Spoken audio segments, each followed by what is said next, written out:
अमेरिकी नौसेना का शक्तिशाली हेलीकॉप्टर MH-60S संदिग्ध हालात में क्रैश हुआ है।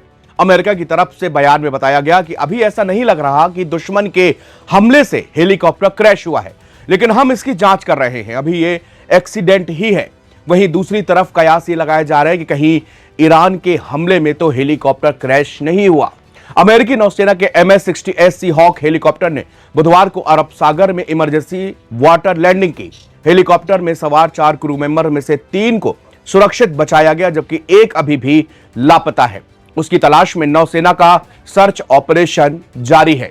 अमेरिकी नौसेना के मुताबिक helicopter USS George H.W. Bush विमान वाहक पोत से उड़ान पर था।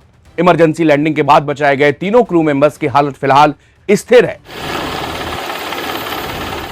अमेरिकी नौसेना ने कहा है कि शुरुआती जांच में हेलीकॉप्टर पर किसी भी हमले के संकेत नहीं मिले। हादसा किन परिस्थितियों में हुआ, इसका पता लगाने के लिए जांच शुरू कर दी गई है। फिलहाल लापता क्रू मेंबर की तलाश भी जारी है। ईरान पर इसका शक इसलिए भी गहरा रहा है क्योंकि 3 दिनों पहले अमेरिका और ईरान के बीच में झड़प हुई थी। ईरान और अमेरिका दोनों की तरफ से लगातार उकसाने वाली बयानबाजी भी की जा रही है। अमेरिका ने साफ कर दिया कि अगर ईरान ने समझौते की किसी भी शर्त का उल्लंघन किया तो अमेरिका भीषण हमला ईरान पर करेगा। इसके अलावा ईरान ने भी अमेरिका पर समझौता तोड़ने का आरोप लगाया है। ईरान का कहना है कि लेबनान पर हमला ना होने की शर्त में हमने रखी थी इस पूरी डील में, लेकिन अमेरिका ने इस शर्त को माना भी, हस्ताक्षर भी किए। लेकिन इजराइल लेबनान से ना तो अपनी सेना हटा रहा है और ना ही अपने हमले रोक रहा है, और लगातार लेबनान को धमकी भी दी जा रही है। दोनों देशों के बीच युद्ध शांत हो जाने के बावजूद तनाव चरम पर है। 2 दिन पहले तो ऐसा लगता है अमेरिका और ईरान के बीच में जंग फिर से शुरू हो गई हो, क्योंकि अमेरिका ने ईरान के बेस पर अटैक किया और ईरान ने फिर अमेरिका के सैन्य बेस बहरीन पर हमला बोला था। अमेरिकी सेंट्रल कमांड ने कुछ तस्वीरें भी जारी की। इसमें नाविक रात के वक्त काम करते हुए फ्लाइट से जुड़े हुए कर रहे हैं, और इसमें दिख रहा है कि MH-60S सीहॉक हेलीकॉप्टर की देखभाल करते हुए भी दिखाई दे रहे हैं।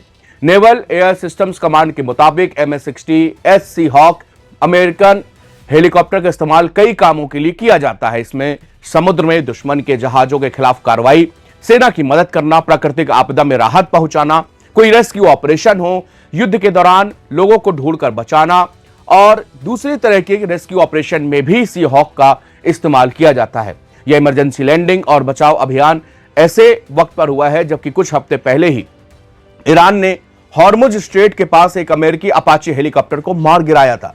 ईरान ने कतर की राजधानी दोहा में हुई तकनीकी वार्ता के दौरान अमेरिका पर MOU की शर्तें तोड़ने का आरोप लगाया। ईरान के उप विदेश मंत्री काज़ेम गरीबाबादी ने कहा है कि अमेरिका ने समझौते के पहले अनुच्छेद के तहत लेबनान समेत सभी मोर्चों पर युद्ध रोकने की अपनी जिम्मेदारी पूरी नहीं की है।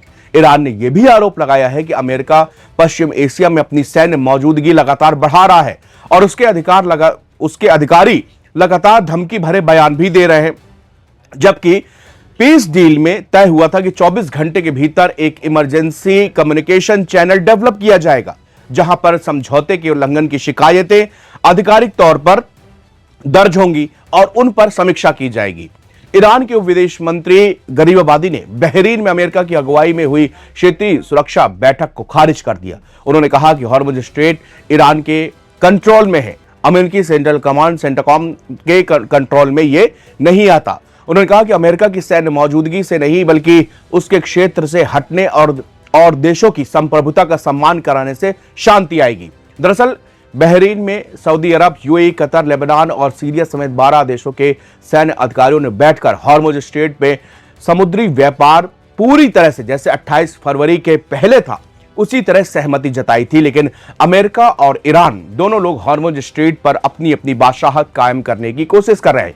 इस मीटिंग में यह बात रखी गई कि जिस तरीके से 28 तारीख से यानी कि हमला होने के पहले की जो स्थिति थी उसी तरह से इसको फ्री रखना होगा। जबकि ईरान का कहना है कि किसी भी विमान को निकलने के लिए हमसे परमिशन और लेनी पड़ेगी, जबकि अमेरिका का कहना है कि हॉर्मुज स्ट्रेट पर किसी तरह का कोई पैसा नहीं लगेगा। अगर जबरदस्ती की गई तो हम भी इस पे अपना दावा ठोक देंगे। तो इस बात को लेकर हॉर्मुज पे अभी भी अशांति बनी हुई। भले ही दुनिया भर में कच्चे तेल की कीमतों में गिरावट आई है, हॉर्मुज स्ट्रेट से आवागमन सुलभ हुआ है, लेकिन अभी भी ये टेंशन बरकरार है कि अमेरिका और ईरान के बीच में कहीं वर्चस्व की जंग को लेकर फिर से इसमें कोई खतरा ना मंडराने लगे। शुक्रिया।